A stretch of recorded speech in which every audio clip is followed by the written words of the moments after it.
Hi, my name is Liz Poole. I'm the marketing and PR coordinator here at SEDA. And today I'm here with Suzanne Kirk, and we're going to be talking about HR right now in the middle of everything that's going on and kind of what the implications are for HR during the middle of COVID-19. So hi, Suzanne. You can just go ahead and kick us off by telling us a little bit more about yourself and what you do in your company.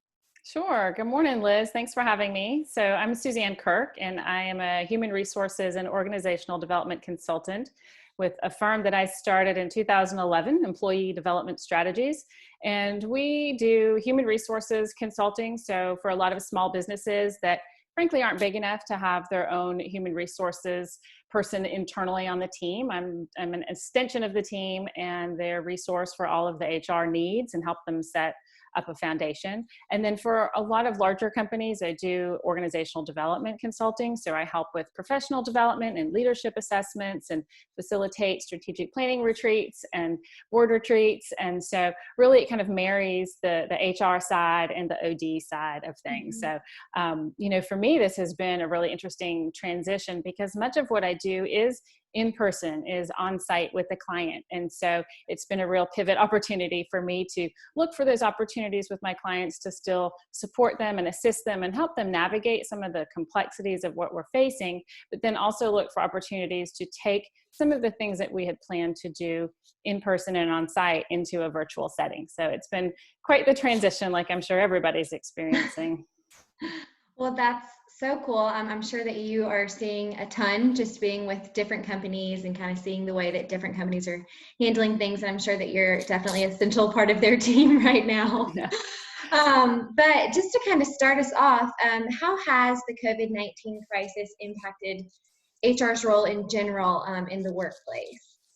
Sure. Well, I think for HR in particular, it was fairly fast and furious really at the beginning when we started to have our shelter in place orders, and all of a sudden we were trying to figure out some of the new benefits that were coming and some of the changes to some of our state processes.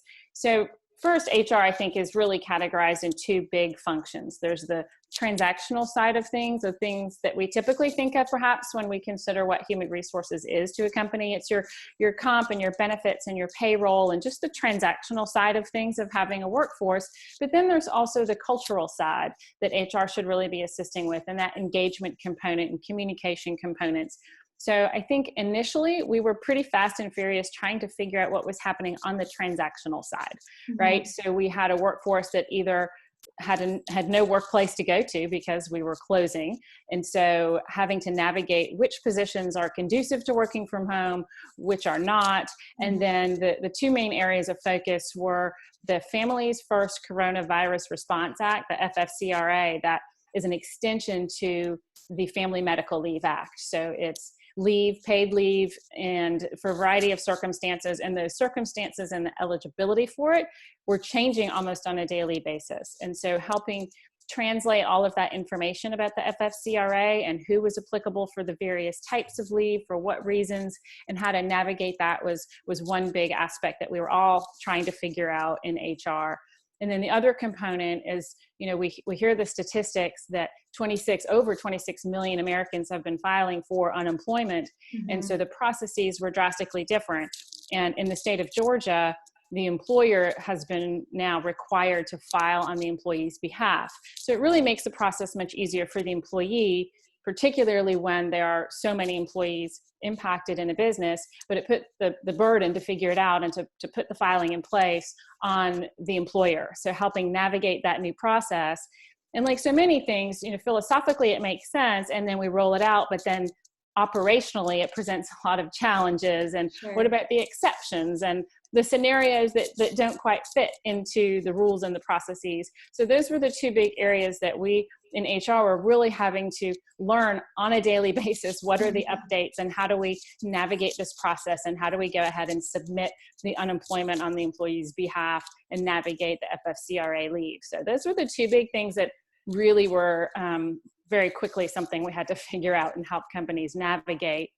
And then the second part is really that the other component of HR, the cultural aspect, the engagement aspect, the well-being of our employees. And I think now that we've kind of figured out the FFCRA and the DOL process, Even though it's not perfect, we figured it out the most part of it. Right. Now it's really making sure we're helping engage the workforce, communicate the workforce, and look out for their well-being. Mm-hmm. That's definitely been, it's been super interesting to hear from different companies about what they're doing to kind of keep the spirits high, but to just keep people engaged, and not letting, employees feel super isolated, like they're working and just turning things in, and that they're not part of an organization or a team anymore. And Right. two, just to keep the company culture still alive, and really, keeping the reasons why that organization exists together, and the reasons why that employee joined the organization still there and whatnot. Absolutely. What have you seen like super creative ways of keeping those company cultures and spirits high, or have you had any just really, I don't know the word to say it, but super thoughtful things that you've just applauded during this time? Yeah, I think a lot of companies are doing a great job figuring out how to engage the remote workforce, Mm-hmm. and so there's been the social side of things, a Zoom happy hour or the quarantini hour on Zoom, and looking for those ways to stay engaged. I participated in a Great Place to Work webinar a couple of weeks ago, and there's a Mm-hmm. couple of things that I took away from that really resonated. And one of them that I think can apply in any organization is to use communication and touch base on the offense, right? And so what they meant by that was we're all missing the walk down the hall, the good morning, the hello in the elevator, and just those casual interactions that we have with our coworkers that really impact our experience throughout the day. And so how can we do that in a virtual world? And so what they described was using those communication, those good morning strategies on the offense of reaching out to people and just saying, hey, Liz, good morning, just checking in. Hope you have a great day today, right? Like, I don't need anything from you. I don't have a question for you. I just wanted to say hi and have some kind of human interaction. And so I thought that was something that's so easy to do, and it seems so simple, but we might not think to do it because, well, I'm not having any cause to interact with my team members this morning, for example, right? But I think as we, in HR or in any aspect of leadership in a company, look to engage our workforce is really considering how we can help them be successful for remote work. For many of us, we've not done this before, okay? And so in a lot of companies, it was a foreign concept.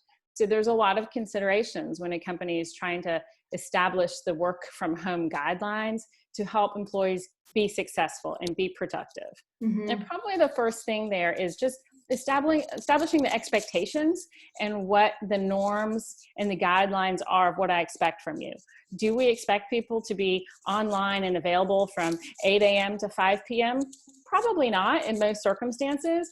And what flexibility can an organization bring to the work from home process to help each employee establish what is this schedule and a time frame and an interaction strategy that works for every single position, and balance what's going on in that employee's home, because many of us have kids at home and we're trying to navigate a school day from home, and a spouse or partner that's trying to do a Zoom at the same time we're trying to do a Zoom when somebody needs help with math homework.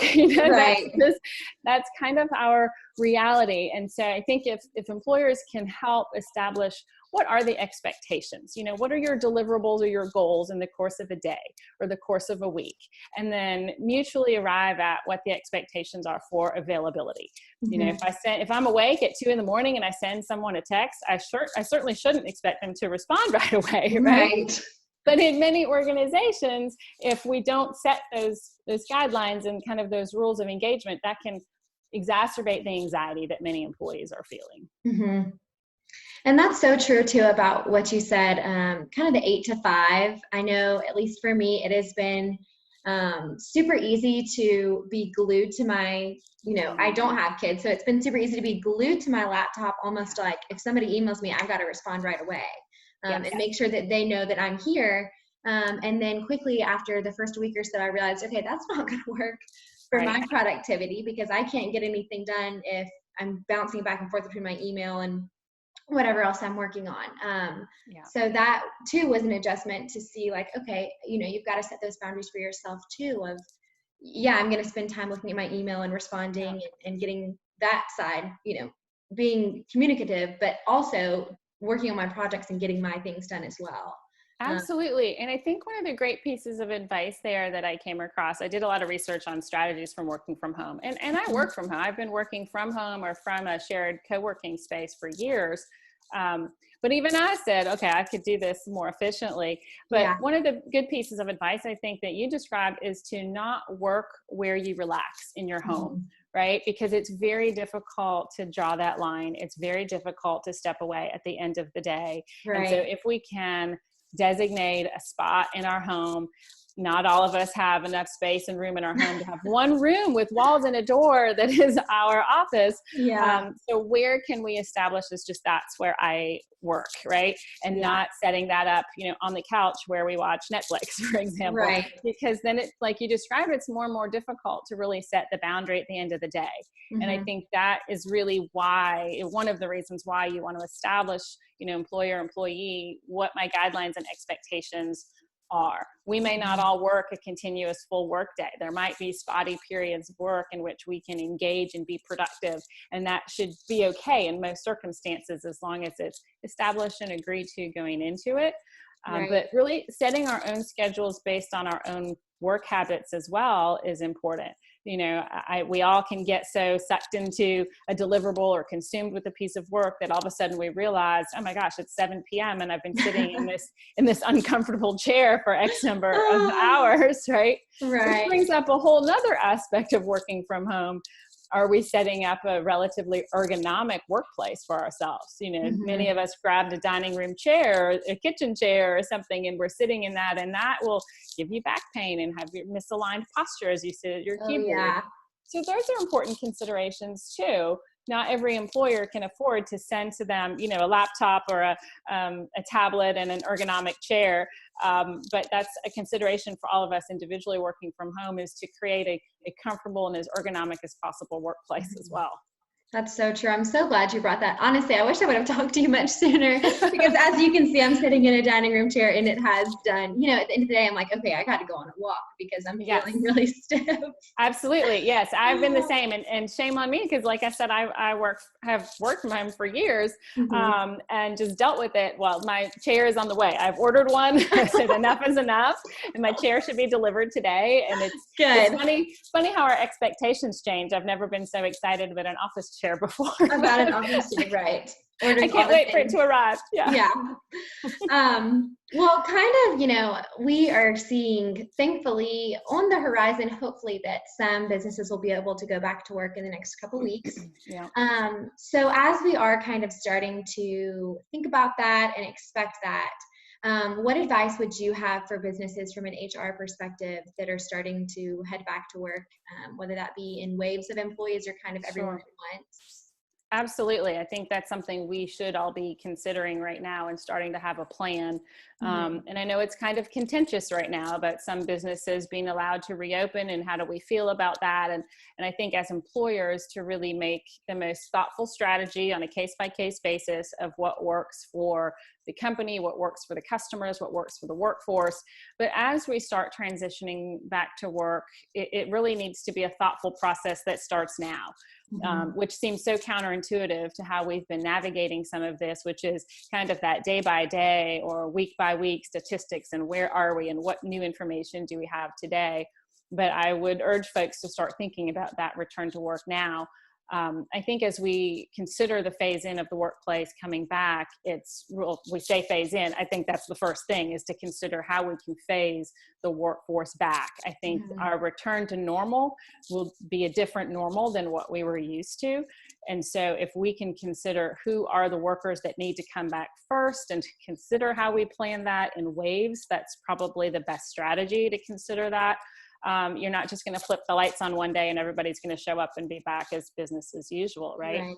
The CDC has also put out guidelines for employers that HR should probably familiarize themselves with, but it's simple things, right? It's fairly common sense stuff about how we consider, what state is the workplace physically in, what sort of sanitizing procedures might we need to do before anybody comes back in. Or in some organizations that have had some essential workers coming in physically to the office in waves or in shifts, How do we make sure that we're taking extra attention to ensure the workplace is sanitized and prepared? The physical aspect of preparation is one consideration, but then the phase of who should be coming back first and in what order would be Right. next. But I think there are a lot of things that may endure into our new return to work that we've been considering now, such as, the work from home thing. If this was new for the employer and the employee, maybe it's a time to be looking at what is our policy going forward about working from home, right? Mm-hmm. Considering our culture, the nature of the work, the employee, and the expectations of working from home, that might be something that can endure as a policy going forward. So are we considering that? Is that something that an organization wishes to continue down the road, to have some type of work from home policy in place?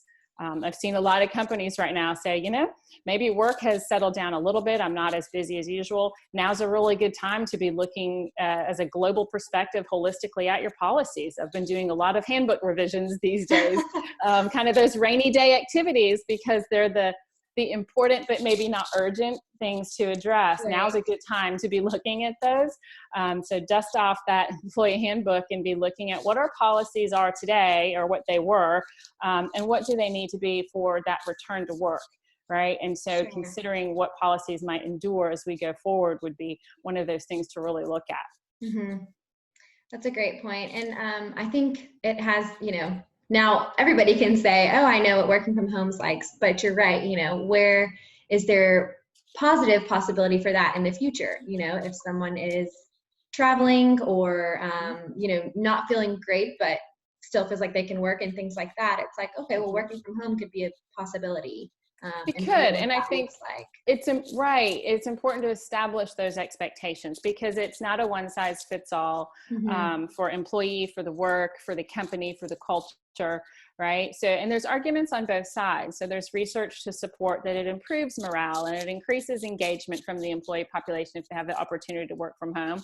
And then there's data to the other side that says, oh, it really negatively impacts that teamwork feeling of culture and engagement overall. Right. And so finding that sweet spot for the company is a critical consideration, because the questions will come, right? So if HR and if the leadership hasn't already considered these things, and ideally ask for feedback from the workforce, ask for that process to be collaborative as they figure out what the new policies are going forward, rather than when you're asked the questions repeatedly day in and day out, having some sort of answer prepared, I think would be very helpful down the road. Yeah, absolutely. Well, this is probably a question that everyone is interested in, and our final question for today, but what are the long-term implications that you would kind of think of this crisis for businesses, specifically with HR too? Sure. So there's so many, right? And so I think for all of us, one of the things that I've heard mention of a lot lately is, how will we greet each other in the future? What is the new norm? Is the handshake gone forever? Is that inappropriate now? Right. So I think some of these things will evolve sort of organically. Some of them will have to just figure out collectively what works. But I think that's something that organizations should really consider, is what is our new norm, kind of long term, about how we physically space our employees in the workplace, how we sanitize and maintain hygiene practices in the office, consideration of shared equipment. So if you think about, the copier machine in a large office where everybody needs a code and everybody's touching that copier all day long, Right. or the Keurig coffee machine in the break room, what are we needing to do differently in order to prevent some type of pandemic in the future, right? Just being really cognizant and diligent about maintaining these sanitation procedures is something we didn't really think about as much as perhaps we should have in the past. So I think those are some of the long-term things that will change, and certainly based on the nature of the business and the work and the interaction with the public, those are all considerations that I think from a workforce perspective will be critical to factor in. But I think our implications of the economic impact to companies is still something that will be a reality to navigate for some time, I would anticipate, right? So even if right now an organization has been able to maintain a majority of their workforce, sadly, so many companies have just been forced to furlough their people or lay them off or reduce their hours entirely, or in some cases, close their doors completely. Right. I think we'll see a ripple of that economic impact going forward. So HR really needs to be a seat at the table, if you will, in some of those economic discussions within companies, because just because we're returning to work doesn't mean the financial viability and stability of an organization has been returned and it is solid and strengthened. So if we need to be preparing for any additional furloughs or layoffs down the road, those are conversations that need to be planned out in plenty of time so as to prepare the workforce for that. I think the return to work, it's an enthusiastic concept right now, and everybody wants to get back to some sense of normal, but doing that thoughtfully and making sure that we're navigating step by step, day by day, the information that we have for the health of our employees is so important. And making sure that should we have any impacts to the workforce, that we're managing them proactively, respectfully, and thoughtfully. And we can remain optimistic from an economic standpoint, but I anticipate we'll still feel impacts of this for quite some time. Right, absolutely. Well, thank you so much, Suzanne, for taking the time to do this. It was super insightful for me, and so I know it will be for others as well. But just in case anyone wants to get in touch with you after they see the video, what's the best way to do that? Absolutely. Well, thank you for having me. First of all, I enjoy chatting with you about this stuff. Obviously, it's the world I live in, and I'm a real HR nerd when it comes to this stuff. So I love chatting about it. But so my website is KirkHR. KIRKHR.com. You can learn more about what I do there. The official company name is Employee Development Strategies. But check out KirkHR.com if it's something that I can assist with and help with navigating your HR processes, or if you decide it's a good rainy day to update that handbook, that's something I'm glad to help with, and you can find my contact info on the website. Great. Well, thank you so much. I really appreciated it and learned a lot myself. Great. Thanks so much, Liz. Appreciate it.